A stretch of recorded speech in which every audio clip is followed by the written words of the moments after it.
জীবনের ৪৫ বসন্ত পেরিয়ে ৪৬ বছরে পা দিলেন ৯০ দশকের দর্শক নন্দিত নায়িকা শাবনূর। শাবনূরকে ঢাকাই সিনেমার ইতিহাসে সবচেয়ে জনপ্রিয় ঢালিউড নায়িকা হিসেবে বিবেচনা করা হয়। বাংলা চলচ্চিত্রের বহু প্রতিভাধর এই নায়িকার আজ জন্মদিন। অভিনয় ক্যারিয়ারের দীর্ঘ সময়ে শাবনূর দেশের জনপ্রিয় সব তারকার সঙ্গে কাজ করেছেন। তাদের মধ্যে অন্যতম প্রয়াত নায়ক সালমান শাহ। সালমান শাহের মৃত্যুর পর নায়ক রিয়াজ, শাকিল খান, ফেরদৌস ও শাকিব খানের সঙ্গে জুটি বেঁধে অভিনয় করেছেন বহু ছবিতে।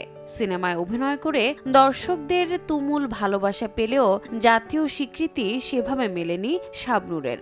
কেবল ২০০৫ সালে দুই নয়নের আলো সিনেমায় অভিনয়ের জন্য পেয়েছিলেন জাতীয় চলচ্চিত্র পুরস্কার।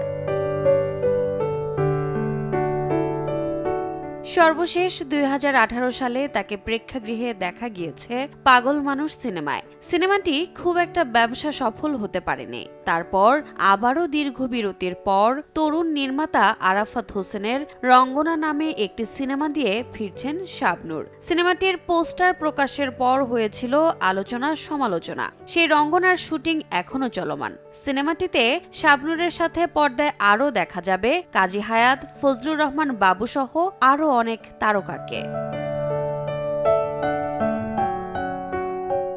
দীর্ঘ ক্যারিয়ারে বাংলা চলচ্চিত্রকে সমৃদ্ধ করেছেন শাবনূর। ৯০ দশকে নানামাত্রিক চরিত্রে অভিনয় দক্ষতা দেখিয়ে এই অভিনেত্রী যেভাবে দর্শকদের মন জয় করেছেন, ঠিক সেভাবেই নতুন প্রজন্মের নায়িকাদের সাথে অভিনয়ের প্রতিযোগিতায় ফের ঘুরে দাঁড়ানোর এই চেষ্টায় কতটুকু সফল হবেন সেটি এখন দেখার বিষয়। তুমুল জনপ্রিয় এই অভিনেত্রীকে বড় পর্দায় দেখার জন্য দিন গুনছেন সিনেপ্রেমীরা।